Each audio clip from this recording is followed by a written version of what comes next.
Good morning everyone. आज हम लोग का फर्स्ट डे है क्लास 10th का और हम लोग आज अध्याय 3 स्टार्ट करेंगे।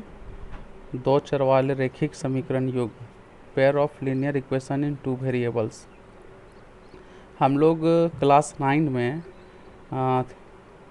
रैखिक समीकरण के बारे में हम लोग पढ़ चुके हैं, जिसका जनरल फॉर्म होता है x plus b equal to 0। ये एक चर में रैखिक समीकरण है और इसी में अगर हम दो चर डाल दें तो वो हम लोग का रैखिक समीकरण युग्म हो जाएगा, जो होगा x plus b y plus c equal to 0। इसमें एक्स और वाई दो वेरिएबल्स होंगे, यानी कि दो चर होंगे, और ए बी सी ये तीनों हम लोग का नॉन वेरिएबल्स यानी कि वास्तविक संख्याएं कहलाते हैं, जिसका मान जो है वो क्वेश्चन के अनुसार चेंज होता भी है और उसको हम बदल भी सकते हैं। और इसमें हम लोग को जो पढ़ना है यानी कि क्लास 10th में, वो दो चर वाले रैखिक समीकरण युग्म है, यानी कि जोड़ा। तो ये युग्म का जो जनरल फॉर्म होता है वो हम लोग का इस प्रकार से है कि दो चर वाले रैखिक समीकरण युग्म का जो सामान्य रूप होता है, जनरल फॉर्म होता है, वो हम लोग का है a1x plus b1y plus c1 equal to 0 और a2x plus b2y plus c2 equal to 0।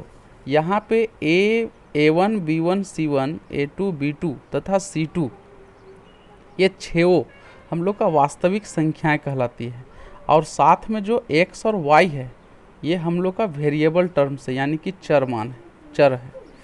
अब इस जो रैखिक समीकरण युग्म है यानी दो चर वाले रैखिक समीकरण युग्म को जो हम लोग हल करते हैं वो दो विधियों के द्वारा हल की जाती है, जिसमें से पहला विधि है ग्राफ विधि और दूसरा विधि होता है बीजगणितीय विधि, जो इस प्रकार से है। पहला विधि हम लोग का ग्राफ विधि हुआ और दूसरा विधि बीजगणितीय विधि। तो अध्याय 3 यानी प्रश्नावली अध्याय 3 में जो हम लोग का प्रश्नावली है, प्रश्नावली 3.1 और 3.2, ये दो प्रश्नावली यानी ये दो एक्सरसाइज हम लोग का ग्राफ विधि पर आधारित है ना, जिसमें से हम लोग को उसका ग्राफ बना करके ये जांचना है कि जो ग्राफ हम लोग का बनेगा दो चर वाले रैखिक समीकरण युग्म का, उसका ग्राफ कैसा होगा, समपाती होगा या समांतर होगा या प्रतिच्छेदी रेखा प्राप्त होगा। तो इसके बारे में हम लोग नेक्स्ट एक्सरसाइज यानी कि 3.2 में जिक्र करेंगे कि ये रेखाएं किस प्रकार हम लोग इक्वेशन में जो a1 b1 c2 a2 b2 c2 को कंपेयर करके हम लोग किस प्रकार बता सकते हैं कि इस इक्वेशन का जो ग्राफ होगा वो प्रतिच्छेदी होगा या फिर समपाती हो या समांतर हो। तो हम लोग प्रश्नावली 3.1 में सिर्फ ग्राफ विधि में उसको निरूपित करना है, यानी जितने भी रैखिक समीकरण युग्म होंगे, जो भी वर्ड प्रॉब्लम है, वो सभी को बीजगणितीय रूप और ग्राफ के रूप में व्यक्त करना है। तो इसमें हम लोग स्टार्ट करते हैं आज एक्सरसाइज 3.1। 3.1 का जो प्रश्न है वो हम लोग का बुक में इस प्रकार से दिया हुआ है। 3.1 का जो प्रश्न है वो है पहला प्रश्न कि आफताब अपनी पुत्री से कहता है 7 वर्ष पूर्व मैं तुमसे 7 गुनी आयु का था और अब से 3 वर्ष बाद मैं तुमसे केवल 3 गुनी आयु का रह जाऊंगा। इसमें क्या वह मनोरंजक है, यानी इस स्थिति में जो बीजगणितीय एवं ग्राफ रूपों में व्यक्त करना है। तो इसमें हम लोग जो आफताब और उसकी पुत्री के बारे में जो बताया गया है वो दोनों को हम लोग पहले कंसीडर कर लेंगे। तो हम लोग पहले क्या किए हैं कि आफताब का वर्तमान आयु को x मान लिए हैं और उसके पुत्री का वर्तमान आयु को y मान लिए, यानी कि दो वेरिएबल हम लोग चाहिए, दो चर, जैसा कि हम लोग का टॉपिक ही है दो चर वाले रैखिक समीकरण युग्म। तो दो चर हम लोग का यहाँ पहला चर x और दूसरा चर y हुआ। तो जो स्थिति 1 है वो स्थिति 1 में हम लोग को 7 वर्ष पहले चल रहा है, 7 वर्ष पूर्व। तो हम लोग स्थिति 1 में 7 वर्ष पूर्व के बारे में बात करते हैं। तो 7 वर्ष पूर्व आफताब की आयु और उसके पुत्री की आयु के बारे में जानते हैं। तो 7 वर्ष पूर्व, जैसा कि हम लोग को पता है कि पूर्व का मतलब ही होता है पहले, यानी कि जो बीत चुका है। तो आफताब का जो आयु हो जाएगा वो x माइनस 7 वर्ष हो जाएगा और उसकी पुत्री का जो आयु हो जाएगा y माइनस 7 वर्ष हो जाएगा। और जो प्रश्न के अनुसार है कि आफताब उससे 7 गुनी आयु का हो जाएगा, यानी अपनी पुत्री का आयु, तो x माइनस 7 जो है वो 7 इंटू वाई माइनस 7, यानी उसकी पुत्री की आयु को 7 से जब गुना कर देंगे तो आफताब के आयु के बराबर होता है। तो जब हम इसको हल करेंगे तो x minus 7 equal to 7y minus 49, और 7y माइनस 49 को जब लेफ्ट साइड में ले आएंगे तो x minus 7y minus 7 plus 49 equal to 0। तो x minus 7y plus 42 equal to 0, ये हम लोग का समीकरण 1 प्राप्त होगा। इसमें 49 में 7 माइनस होकर के 42 बचा रिमेन। स्थिति 2 हम लोग चलते हैं, तो स्थिति 2 है 3 वर्ष बाद।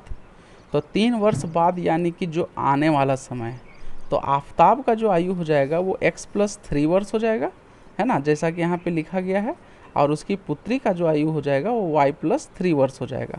और प्रश्न से हम लोग चलेंगे इसमें भी, तो x प्लस 3 इक्वल टू हो जाएगा 3 इंटू वाई प्लस 3, यानी कि x plus 3 equal to 3y plus 9। और लेफ्ट साइड में जो 3y प्लस 9 है उसको लेफ्ट साइड में लाते हैं, राइट साइड वाले को। तो राइट साइड में आने के बाद, लेफ्ट साइड में आने के बाद उसका जो साइन है वो चेंज हो जाएगा। तो 3y जो प्लस में था वो माइनस में हो जाएगा, और प्लस 9 जो था वो माइनस 9 हो जाएगा, यानी कि x plus 3 minus 3y minus 9 equal to 0। तो x minus 3y minus 6 equal to 0, ये हम लोग का समीकरण नंबर 2 प्राप्त होगा। तो ये जो स्थिति मिला, इस स्थिति का जो बीज रूप हुआ वो हम लोग का हुआ x minus 7y plus 42 equal to 0 और x minus 3y minus 6 equal to 0। ये दोनों इक्वेशन हम लोग का बीज रूप कहलाया। अब यही दोनों इक्वेशन को हम लोग ग्राफ के रूप में व्यक्त करेंगे। तो ग्राफ के रूप में व्यक्त करने के लिए हम लोग दोनों ही समीकरण में बारी बारी से चलेंगे और दोनों समीकरण से कम 3 मान निकाल लेंगे, 3 मान x का और 3 मान y का। अब उसको कैसे निकालते हैं वो देखिए आप लोग। तो समीकरण 1 से हम लोग जब चलते हैं तो x minus 7y plus 42 equal to 0 दिया हुआ है, तो x इक्वल टू हो जाएगा 7y माइनस 42। तो जब x और y का जब हम लोग x और y का जब मान निकालेंगे तो x इक्वल टू मेरा 7y माइनस 42 है। तो x का जो मान हम लोग पहले -7 लेके चल रहे हैं, -7। तो -7 जब यहाँ पे हम लोग पुट करते हैं इस समीकरण में, तो -7 जब x के जगह पे रखेंगे, x के जगह पे -7, तो ये -42 इधर आके +42 में कन्वर्ट हो जाएगा। तो -7 और +42 हम लोग का बच जाएगा 35।